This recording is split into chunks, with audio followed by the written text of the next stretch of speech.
tens of millions of people in debt were literally about to be canceled, their debts. But my MAGA Republican friends in the Congress, the elected officials and special interests stepped in and sued us. And the Supreme Court blocked it. They blocked it. But that didn't stop me. Supreme Court blocked it, but that didn't stop me. I don't know what Biden doesn't understand about legal or the Supreme Court. Joining us now, maybe to help us out, Utah Senator Mike Lee. Senator Lee, welcome back to the show. Can you just explain to me? I mean, this is a direct quote. He's out in California raising money. The Supreme Court blocked it, but that didn't stop me. Talking about student loans. Huh? Really? Does the Supreme Court stop you or the law stop me? I don't get it. You got to help me, sir. Yeah, Larry, that statement might have been more accurate had he said the law prohibited it, and the Supreme Court acknowledged that the law didn't allow him to do what he did. That's what he's papering over.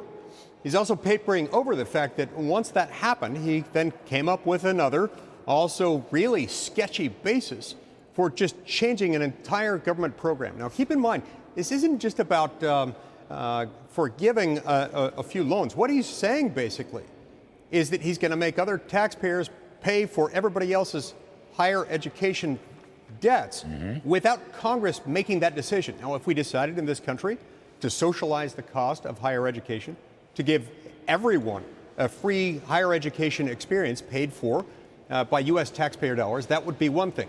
We're not in that universe.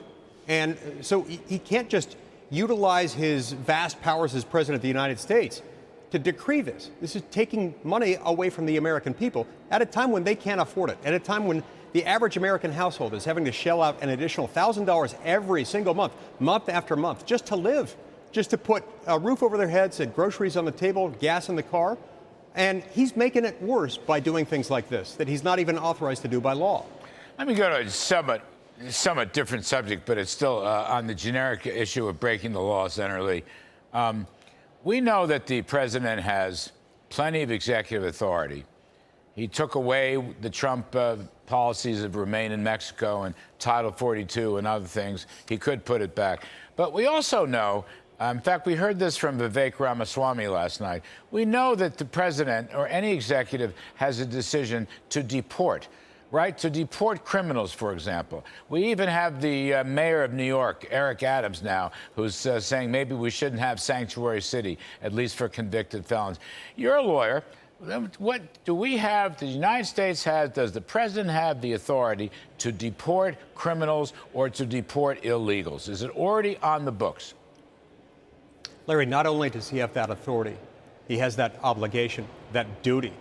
It requires us to deport people who have violated our laws, who, for one reason or another, are not suited for being in the United States, who came here illegally, especially if they've got some aggravating circumstances, like a felony conviction or something like that. And once they're ordered deported, they need to actually be deported. That's not just a right, that's not just an authority, that's an obligation. So when he fails to carry that out, that's how we end up with this mess. It's how we end up in a circumstance where we've got murders being committed. This tragic murder of the bright young nursing student at the University of Georgia. Or recently we learned about a shooting by an individual against police in Washington, D.C., who had an active, valid order of deportation. It just wasn't being implemented.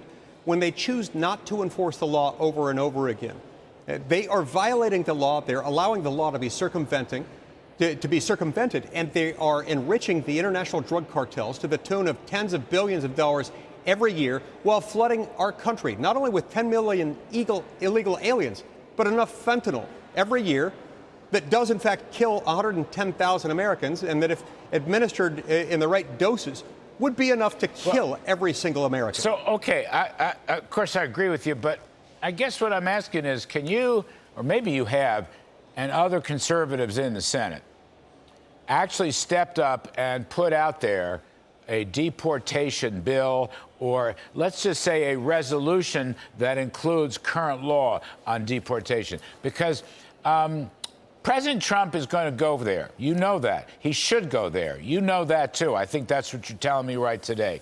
Nobody else wants to talk about that, but I think Trump is dead right, particularly when you see these horror shows, this beautiful young woman who was killed. All right? I mean, it goes... And Larry, that's one of the reasons, we're by the way... We're going to have to deport a lot of the 8 million illegals that come across. I'll give you the last word on this, Senator Lee, but I'm waiting for the senators to step up, the good senators, the conservative senators. Maybe it's in the form of a resolution, and make this point, underscore Trump's point about deportation. Yeah, look, we had an opportunity a couple weeks ago. Unfortunately, it was squandered, with the Ukraine bill. It was squandered because 17 Republicans decided to bring debate to a close on the Ukraine bill without having any effective border enforcement mechanism in there. We've got another opportunity this week with a spending bill that's being teed up. We haven't yet seen it, but it's being brought forward. It's considered a must-pass vehicle, as they say.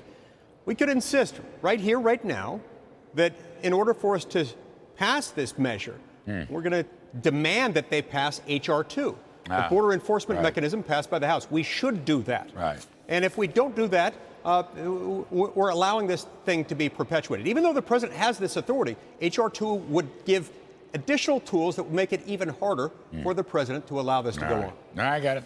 Senator Mike Lee, thank you. We appreciate your time.